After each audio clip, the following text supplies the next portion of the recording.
नमस्कार प्रिय बंधुगण।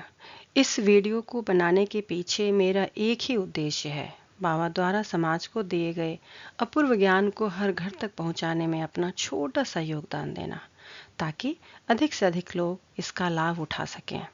आइए आज हम योग मनस्तत्व पुस्तक का पहला अध्याय पढ़ते हैं। खाद्य, जीवकोश, शरीर और मन। मनुष्य का यह शरीर अनेक छोटे छोटे जीव कोशों से बना है। यह दो प्रकार के हैं, एक कोशीय और दूसरा बहुकोशीय। शरीर का हर अंग प्रत्यंग इस प्रकार असंख्य जीव कोशों से बना है। एक तरह से कह सकते हैं कि मनुष्य का सारा शरीर एक ही बड़ा बहुकोशीय जीव के अलावा और कुछ नहीं।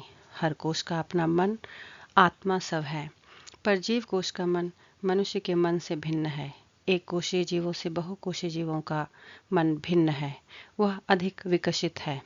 मनुष्य का मन अणुमानस तथा अणुदेह की समस्त मानस शक्तियों की समष्टि है। इस कारण मानव मन सामूहिक मन है। जैसे भूमा मन ब्रह्मांड की हर एक सत्ता के साथ ओतप्रोत भाव से जुड़े हैं, उसी तरह से अणु मन भी देह की हर सत्ता के साथ आपेक्षिक रूप से जुड़ा है। और समष्टिगत रूप में तब जीव कोश का मन भी अणुमानस के साथ संपर्कित है। साधारणतः मनुष्य के देह में ये कोश 21 दिनों तक जीवित रहते हैं और फिर वे शरीर से झड़ जाते हैं और फिर से नए कोशों का जन्म होता है। जब हम अंगुलियों से जोर देकर शरीर को रगड़ते हैं, तब शरीर से कुछ मैल अंगुली में लग जाता है। असल में यह मैल बाहर का नहीं है, शरीर के ऊपर के हजारों कोश मरकर सूखकर मैल में बदल जाते हैं।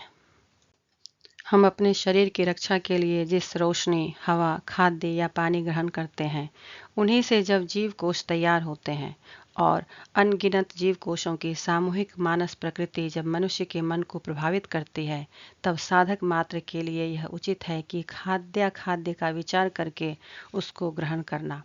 मान लिया जाए कि किसी आदमी ने तामसिक आहार ग्रहण किया, उसके फलस्वरूप निर्दिष्ट समय पर उसमें तमोगुणी जीव कोशों का जन्म होगा और वे ही साधक के मन पर तमोगुणी प्रभाव को फैलाएंगे। इसी कारण मनुष्य स्थान, काल, पात्र के अनुसार सतोगुणी या रजोगुणी भोजन ग्रहण करेंगे।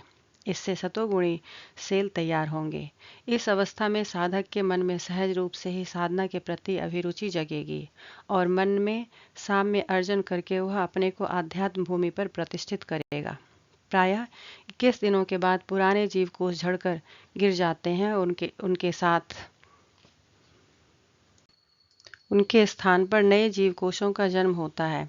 परंतु प्रौढ़ उम्र में या वृद्धावस्था में जीव कौशिक त्रुटियों के कारण चेहरे का लावण्य और कोमलता नष्ट हो जाती है, चमड़ी कमजोर हो जाती है, शरीर के अंग प्रत्यंग दुर्बल हो जाते हैं।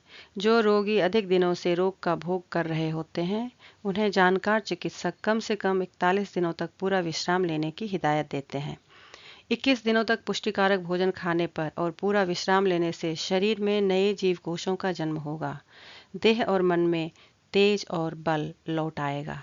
यह कहना उचित है कि ये जीव कोश भी जीवित प्राणी हैं और जन्म जन्मांतरों से विभिन्न रूप ग्रहण करते हुए रूप विवर्तन के माध्यम से वे आज मनुष्य के शरीर में सन्निविष्ट हुए हैं और भविष्य में एक जीव कौशिक मन क्रमोन्नति के माध्यम से मनुष्य के मन में भी रूपांतरित होंगे। किसी मनुष्य के देह की जो ज्योति है, वह उनके शरीर की समस्त जीव कोशों की सामूहिक ज्योति है। वृद्ध अवस्था में अनेक जीव कोशों का शक्तिहीन हो जाने के कारण मनुष्य के शरीर की ज्योति कम हो जाती है, यहाँ तक कि बहुत दिनों तक रोग से भोगने के कारण युवावस्थी का लावण्य भी कम हो जाता है। मनुष्य के मुखमंडल में ही कई करोड़ जीव कोश होते हैं। जब मनुष्य क्रुद्ध हो जाता है, तब उसके शरीर का रक्त हठात मुखमंडल पर आ जाता है और मुख लाल हो उठता है और इससे भी जीव कोश मर जाते हैं। इस कारण जो खूनी या निष्ठुर प्रकृति के मनुष्य होते हैं, उनका चेहरा देखने से ही पहचाना जा सकता है। सात्विक भोजन और साधना के फलस्वरूप मनुष्य के शरीर के जीव कोश भी सात्विक हो जाते हैं। तब उनसे एक सफ़ेद ज्योति निकल आती है। साधारणतः महापुरुष के सिर के पीछे चारों ओर जो श्वेत ज्योतिर्मंडल दिखता है, उसका भी यही कारण है। अब देखा जाता है मनुष्य के शरीर में जीव कोश तैयार होता है, वह उसके खाद्य पानीय पर निर्भर है। इन जीवों कोशों की प्रकृति के अनुसार मनुष्य की प्रकृति बन जाती है। इस प्रकार यह प्रमाणित होता है कि खाद्य के साथ मनुष्य मन का संबंध है।